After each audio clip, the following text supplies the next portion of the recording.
What's up, guys? Jake Spurley, Fair and Event. Hope you're doing well today, just like any day. In this video, we're going to be talking about sponsors. I know when I say that word, some of you might cringe, some of you might be jumping up and down, joyful.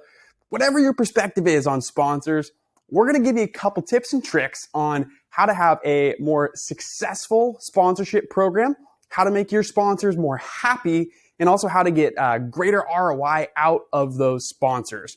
So let's dive right into it. Step number one, what do you need to do for sponsors? You got to give them a custom tailored package. Let's write it up here on the board.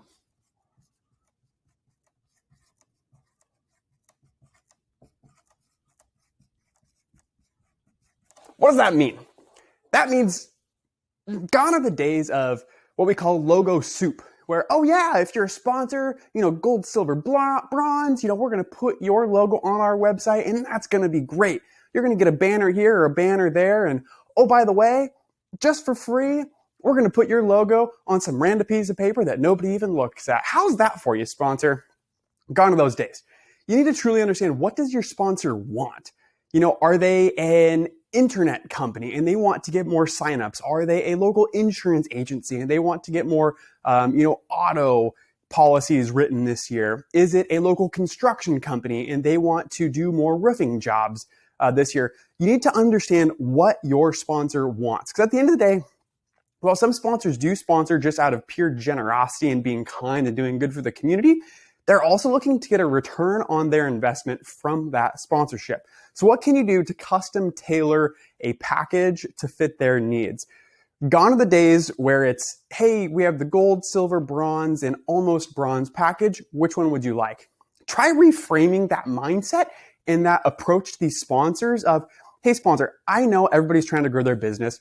What specifically is it that you guys are looking to accomplish in this year, next quarter, or whatever? And how can we be of assistance to you to help you accomplish those goals? Like I was talking about just a little bit earlier. Are they trying to get more roofing jobs? Are they trying to sell more auto policies? What is it specifically? Let's say it's a person trying to sell more auto policies, let's say, and you are a county fair, for example. Maybe you custom tailor a package where your whole parking lot is sponsored by, that insurance agent that's trying to promote auto policies. Maybe every single car that comes in, they get a little coupon from that sponsor. Maybe that sponsor gets to have banners on each row of the parking lot. Custom tailor the package to what the sponsor needs. And to do that, you have to truly understand what the sponsor wants and not just slide them a piece of paper that says, hey, here's our sponsorship packages. You have to send them an open-ended email, call, whatever. Hey, what is it that you're looking for? Give that a try. Number two is going to be logical sponsorships. Write it on the board.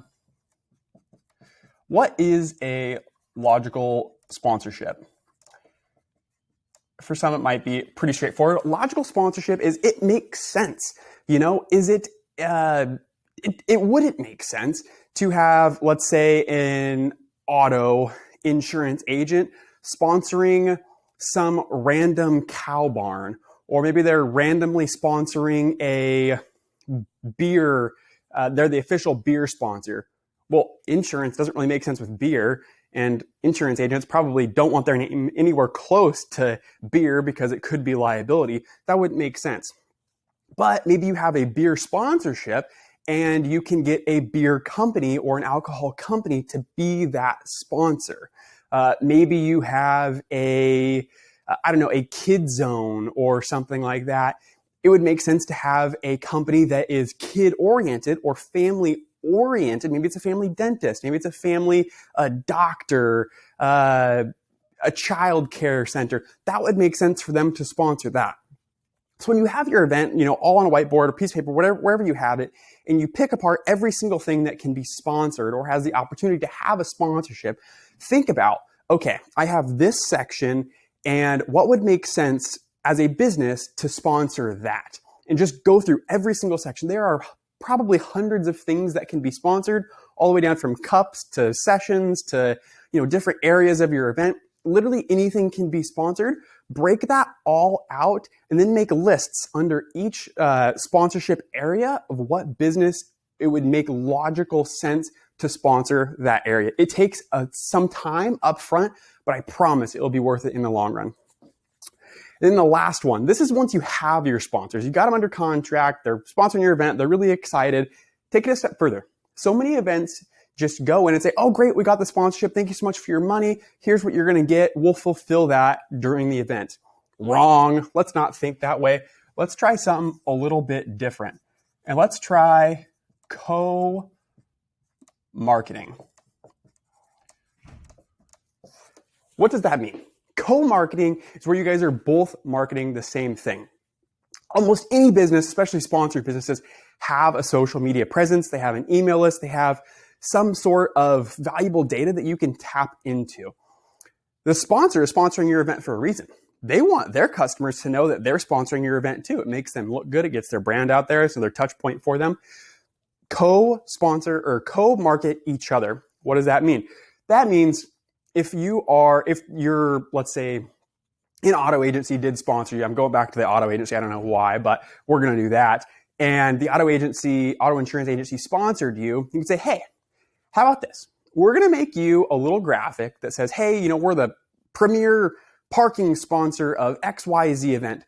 Make them a little graphic, give it to them, and have them promote your event to their existing customer base. Maybe they can put in a little email blast. Hey, we're sponsoring the, XYZ event, and we really hope to see you there, blah, blah, blah, blah.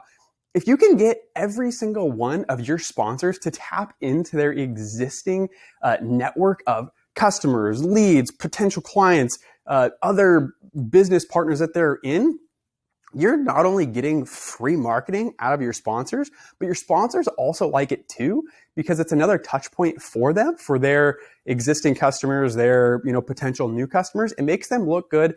And it's not a win-win situation because people get freaked out about that, but it's a no-lose situation. There's literally nothing that can go wrong out of that situation by both of you guys marketing. And you guys do the same exact thing. As the event, put on there, hey, XYZ is sponsoring this part of the event. If you are interested in their services, go check them out. That way you guys are both leveraging each other's networks to market each other's businesses. Look, guys, sponsorships can be daunting. I've been there. I've literally managed sponsors on my own. I've got sponsors on my own. They are not the easiest thing to do. Put in the work up front to get a good foundation of a sponsorship program. Doing just a couple of these 3 steps here, and you're going to have a much more successful sponsorship program, more happy sponsors, and you're going to see a much, much greater return on your investment for sponsorships. If you have any questions, we're always happy to kind of assist where we can. If you're new to Fair and Events, please check us out, fairandevent.com. Thanks so much for watching this video. We'll see you next time.